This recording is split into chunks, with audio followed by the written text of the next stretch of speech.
시편 78편 12절에서 29절 함께 읽겠습니다.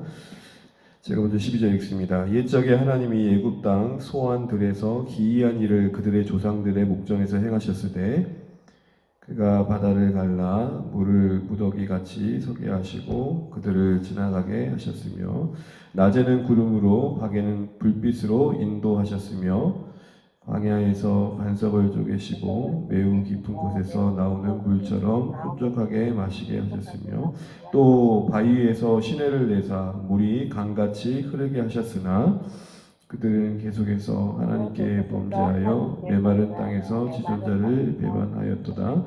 그들이 그들의 탐욕대로 음식을 구하여 그들의 심중에 하나님을 시험하였으며 그뿐 아니라 하나님을 대적하여 말하기를 하나님이 광야에서 식탁을 베풀 수 있으랴. 보라, 그가 반석을 쳐서 물을 내시니 시내가 넘쳤으나 그가 능히 떡도 주시며 자기 백성을 위하여 고기도 예비하시리라 하셨도다. 그러므로 여호와께서 듣고 노하셨으며 여호와께서 불같이 노하셨고 또한 이스라엘에게 진노가 불타올랐으니 이는 하나님을 믿지 아니하며 그의 구원을 의지하지 아니한 때문이로다. 그러나 그가 위의 공창을 명령하시며 하늘 문을 여시고 그들에게 만나를 비같이 내려 먹이시며 하늘 양식을 그들에게 주셨나니 사람이 힘센 자의 떡을 먹었으며 그가 음식을 그들에게 충족히 주셨도다. 그가 동풍을 하늘에서 일게 하시며 그의 권능으로 남풍을 인도하시고 먼지처럼 많은 고기를 비같이 내리시고 나는 새를 바다의 모래같이 내리셨도다. 그가 그들의 진중에 떨어지게 하사 그들의 거처에 두르셨으므로 그들이 먹고 심히 배불렀나니 하나님이 그들의 원대로 그들에게 주셨도다. 아멘.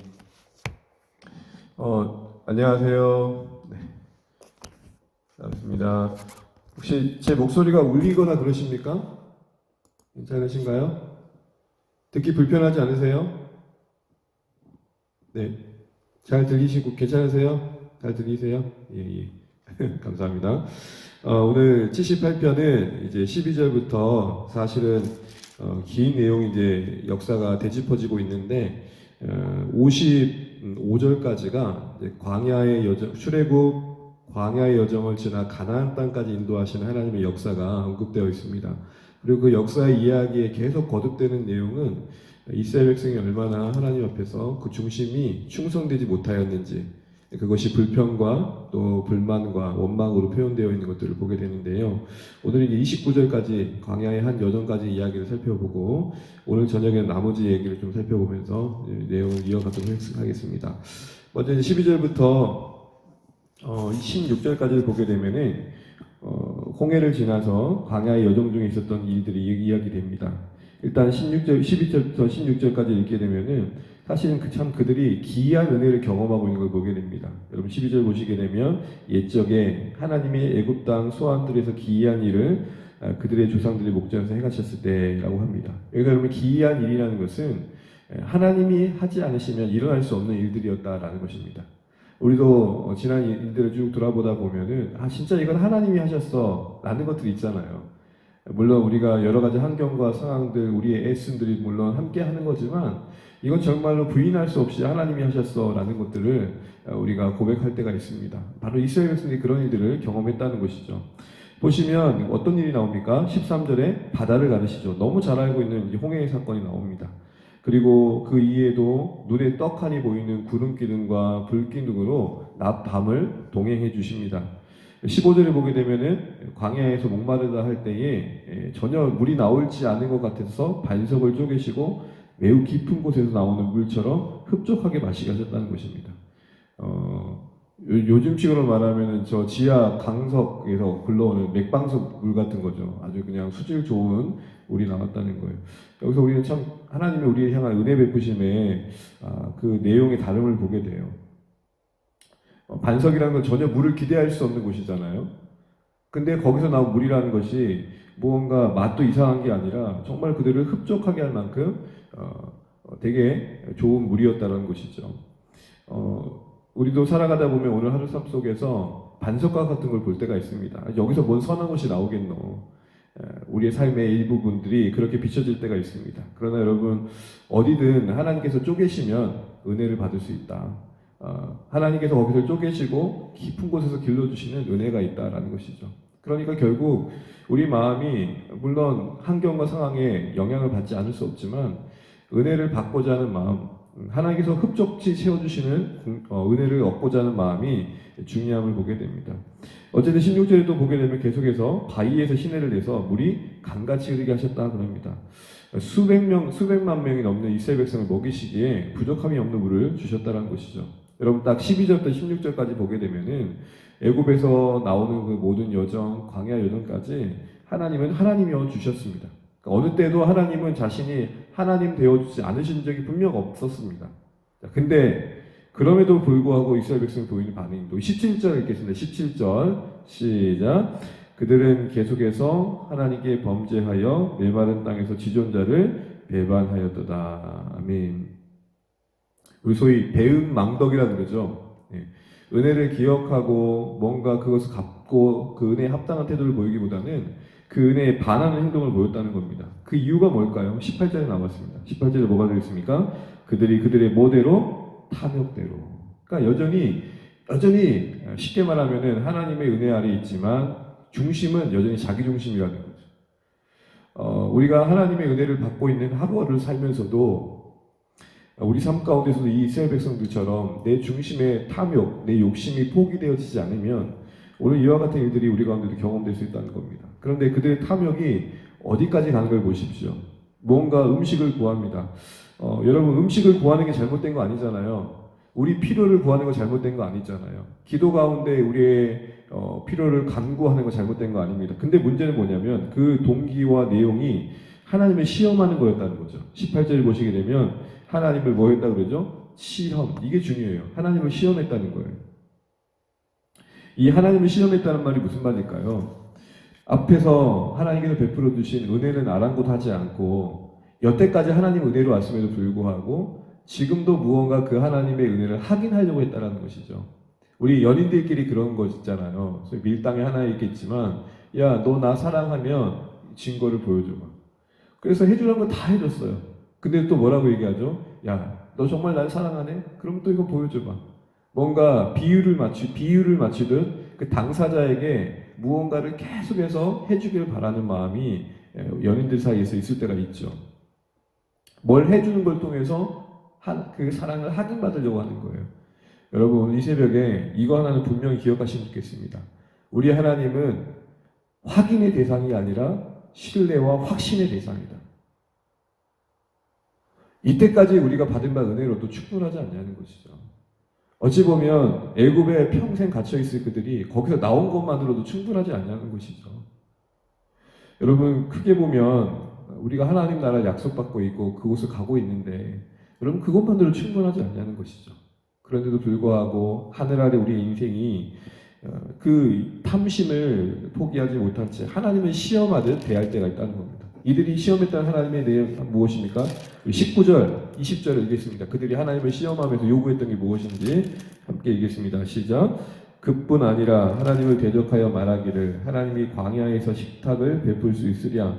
보라 그가 반석을 쳐서 물을 내시니 시내가 넘쳤으나 그가 능히 떡도 주시며 자기 백성을 위하여 고기도 예비하시리라 하였도다. 아멘.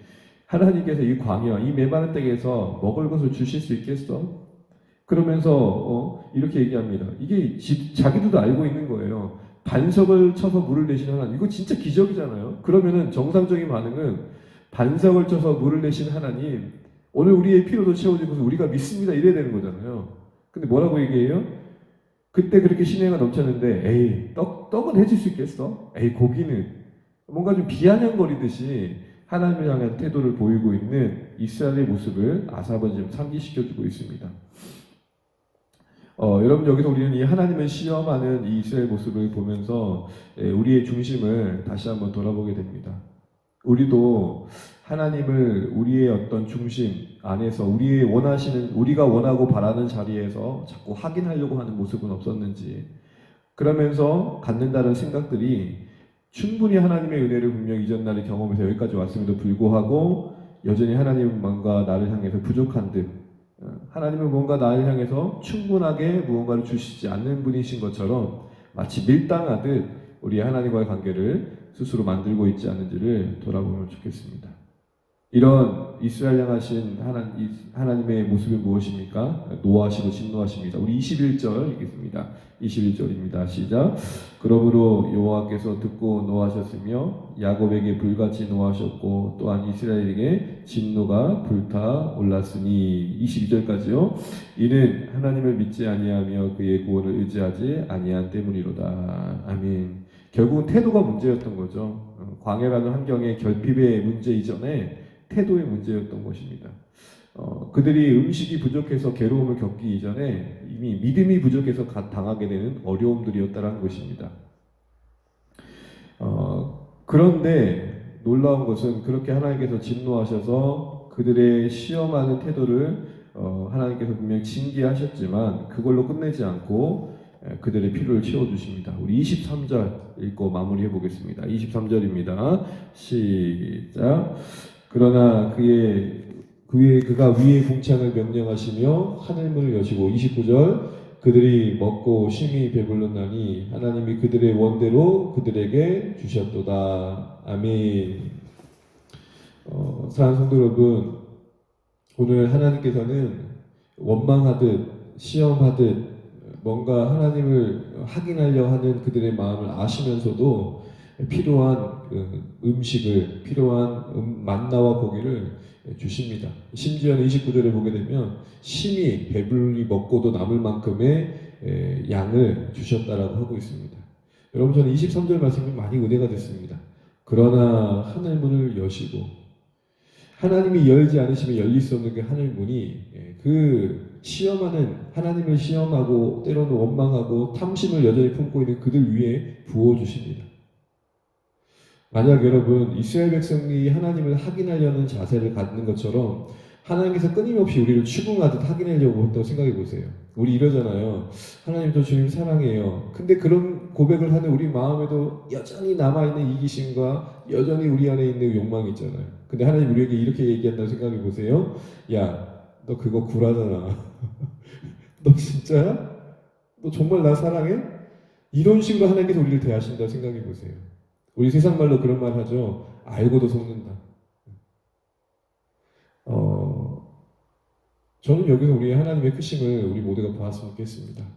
하나님은 우리가 넘어질 줄 알고도 품어주시고 또 배반할 줄 알고도 안아주시고 또 어떻게 할 줄 아시면서도 그 순간만큼은 용납해 주시죠.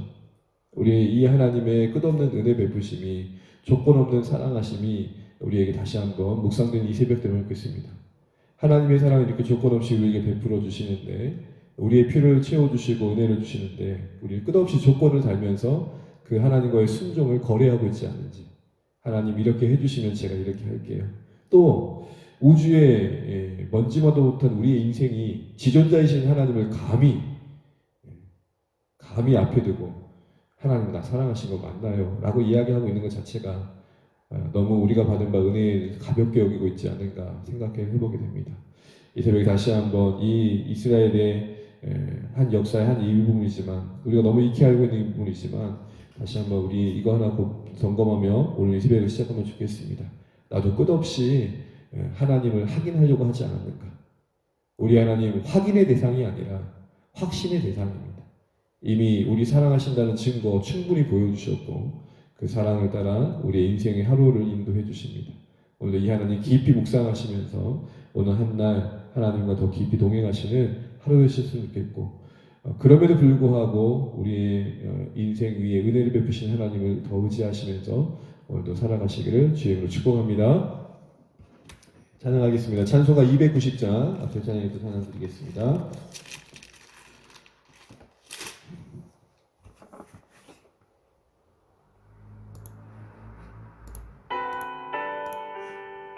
찬송가 290장입니다.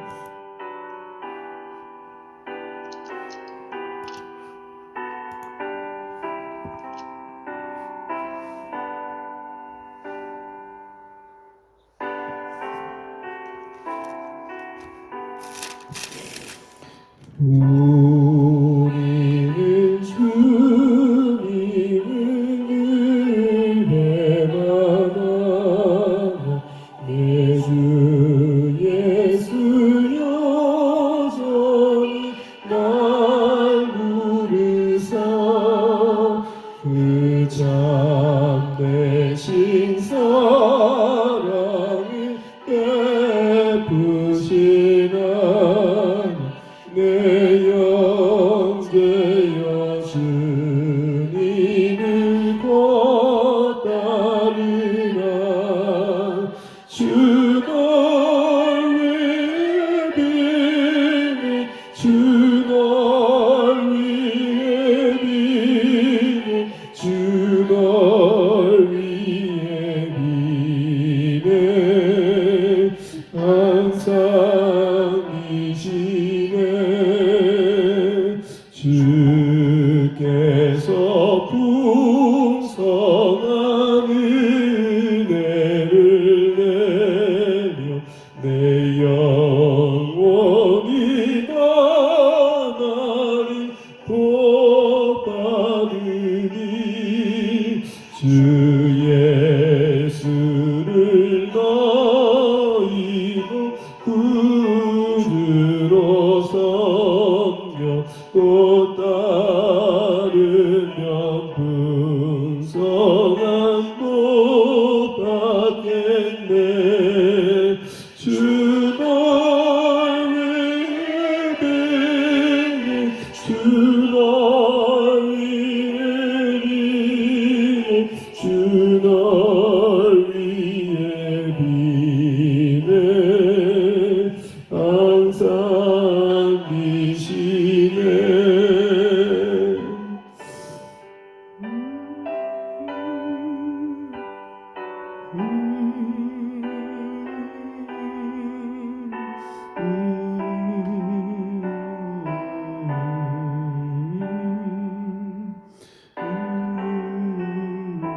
무거운 짐 지고 무거운 짐 지고 가는 인생 주 예수께로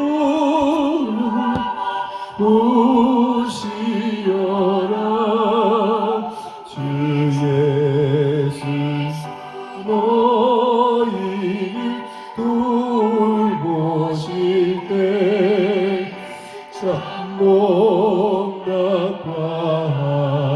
한이가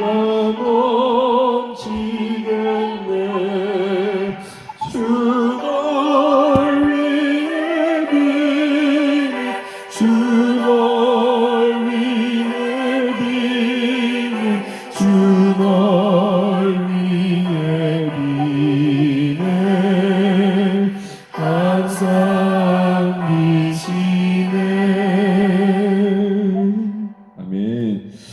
이 시간 오늘 하루도 허락하시는 날 감사하면서 기도하심으로 오늘 하루 시작하면 좋겠습니다. 어제 저희가 여러분 100일이었습니다. 파송받은 지 딱 100일이었는데 물론 날이 하루하루 저해가는 게 큰 의미가 있겠습니까? 평생 가야 되지만 그래도 돌아볼 수 있는 기회가 되는 것 같습니다. 우리 주셨던 은혜들 기억하면 좋겠고 오늘 하루도 그 은혜 아래서 살아가시면 좋겠습니다. 특별히 조건 없는 사랑 받고 있음에도 끊임없이 조건을 제시하는 그래서 하나님의 사랑을 확신하기보다는 확인하려고 하는 우리의 모습을 회개하시고 또 돌아보시고 그럼에도 불구하고 하늘문을 열어주시는 하나님 은혜 의지하시면 좋겠습니다. 우리 인생을 시시콜콜 따지면서 우리 내면의 깊은 곳을 따져내면서 우리에게 은혜 베풀려고 하시는 하나님이 아니라 변함없이 그런 줄 알고도 용납하시고 필요한 은혜를 주시는 우리 하나님이시를 바라보면서 국민을 의지하며 나아가면 좋겠습니다. 주 안에 모든 가족들이 더 따뜻한 사귐과 성도를 돕는 즐거운 일에 하나님 안에서 하나 되어져 갈 수 있도록 기도해 주시고 특히 오늘 국가적으로 대선이 있는데 하나님 이 나라를 불쌍히 여겨주셔서 분쟁과 갈등과 나눠짐이 아니라 정말 하나님의 사랑을 받는 나라답게 그 은혜를 잘 흘려보내는 나라를 세워가면 좋겠습니다. 이 땅의 교회들을 붙들어 주시고 이 땅의 주의 백성들을 붙들어 주셔서 곳곳에서 하나님의 사람들이 잘 살아갈 수 있도록 도와주시고, 오늘 일상 속에서 살아내야 할 삶의 자리에 직장을 또 출근하시고 또 살아가는 삶의 여러 곳곳에서 우리 사랑을 좋아하는 모든 가족들이 주님을 승리할 수 있도록 기도해 주시기 바랍니다. 또 각자 기도 제목 가지시고 기도하시다가 오늘도 주님만의 평안한 한 날 되시기 바랍니다. 기도하겠습니다. 하나님의 주님을 감사합니다.